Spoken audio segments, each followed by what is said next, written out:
We are Pro Cannabis Media.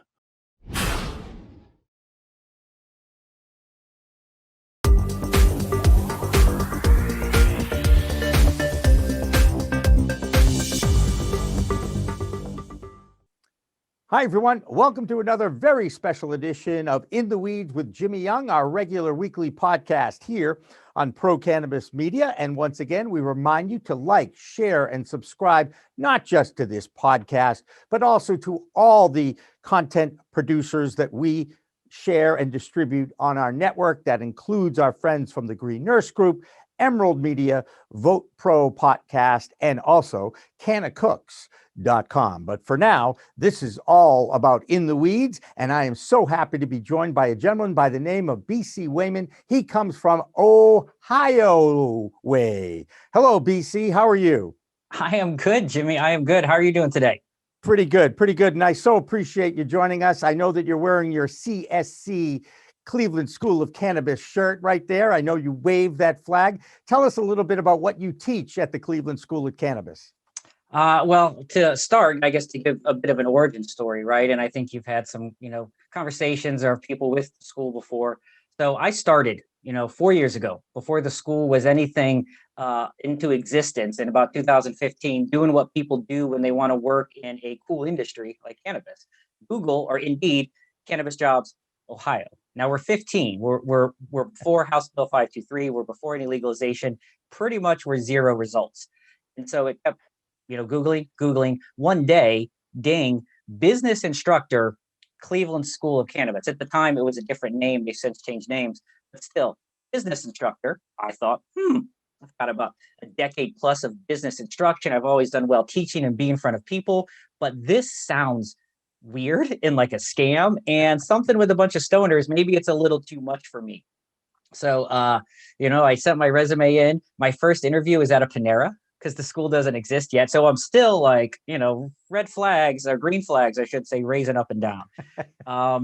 But lo and behold, it turned out to be a thing. And now 4 years later, I think I was the second instructor hired. And I think I'm one of the longest tenured staff at the school. I've been there since we opened.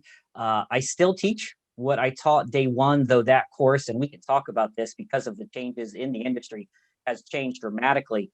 It's an introduction to business class, right? It's this program designed to teach initially just business ideas, business concepts, and we have shifted given the huge amount of capital, a huge amount of money you may need to get into a traditional plant touching job or those types of situations. So we've really focused on entrepreneurship and starting your own business, and our class does essentially kind of like a mock investment pitch as kind of your final project. So it's this whole touch on a little bit of all the different aspects of business.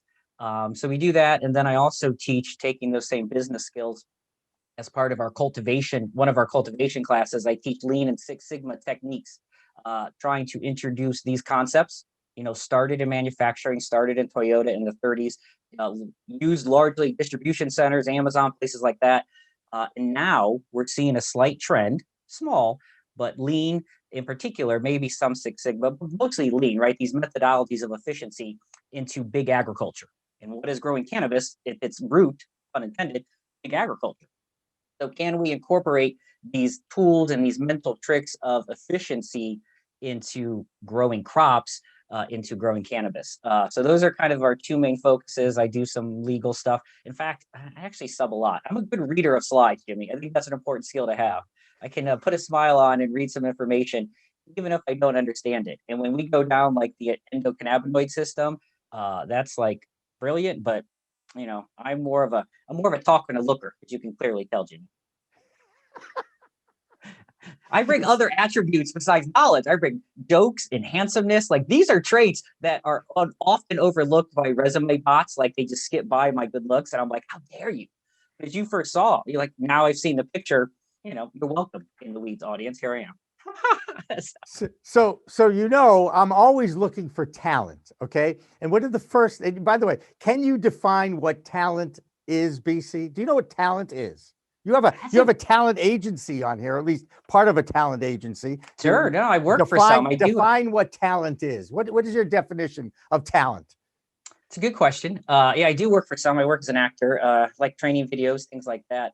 Talent. See, obviously, it would be reflective onto whatever field. So, if we want to make a very ambiguous, vague definition of talent that can apply to both, say, sports or to business or to, artwork, maybe it's just the ability to commit yourself to a craft. Try to do this, and this is a phrase I use a lot in my class. Try to have this quest for unattainable perfection, right? Try to get so good at something, right? It's why LeBron James or any other basketball player still shoots free throws. Shot a million free throws. He doesn't need to practice. Why? Quest for unattainable perfection. So maybe committing yourself to a cause. And then some have natural talent, right? Some have natural gifts.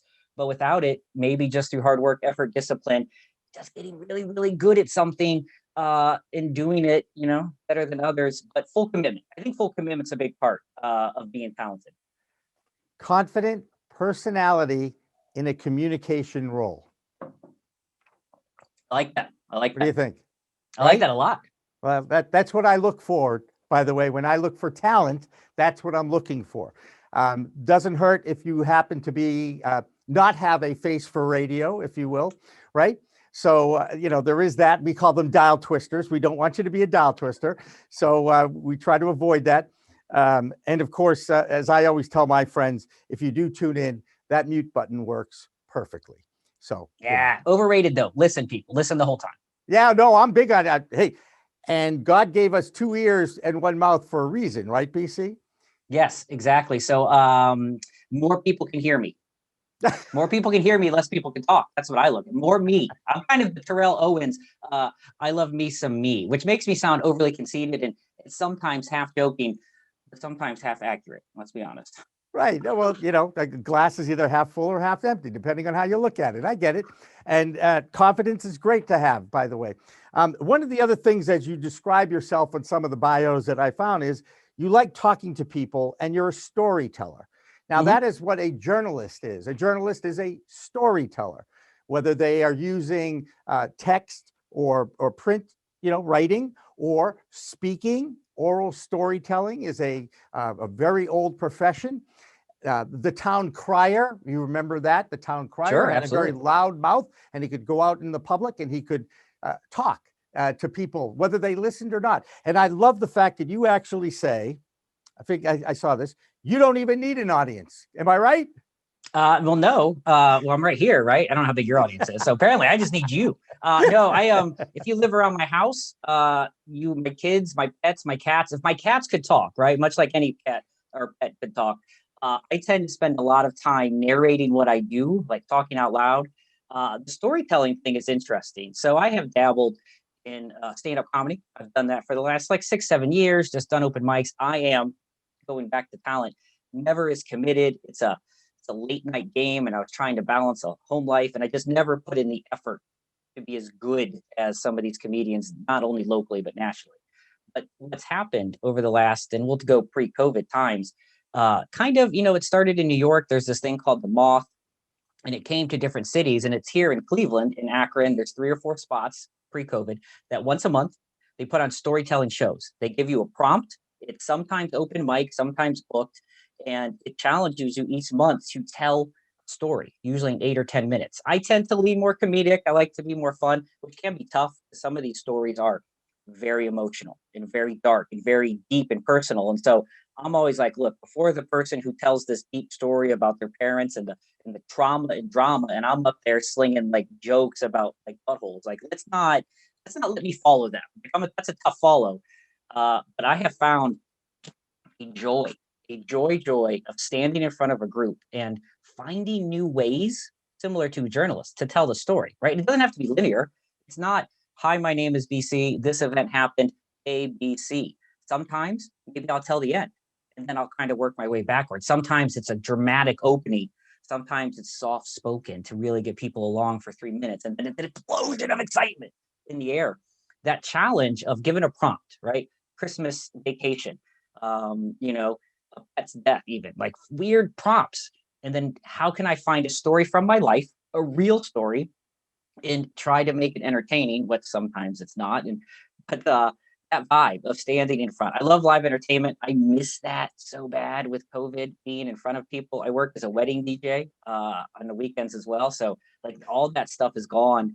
And as much as I like this, I like talking and like Zoom, live crowds working in front of people. That is there's a joy of the no net, right? That trapeze artist vibe of when you perform your best in live performances. There's something special that whatever I say happens, and it's going to be good or it's going to be not, but it is. And that's fun. It's scary, but it's really fun.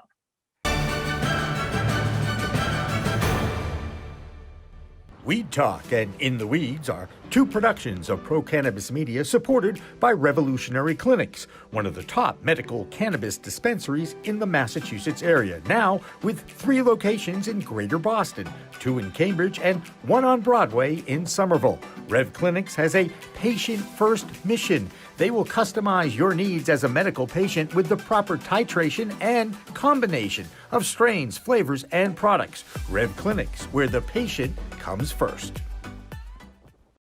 Pro Cannabis Media programming is available live and on demand on our Facebook page at Pro Canna Media, on Instagram at Pro Cannabis Media, on LinkedIn also at Pro Cannabis Media, on YouTube and YouTube Live on Pro Cannabis Media, Twitter at Pro Canna Media, and on twitch.tv/Pro Cannabis Media. So like, share, and subscribe to all of our content, newsletters, and shows live or on demand. We are Pro Cannabis Media.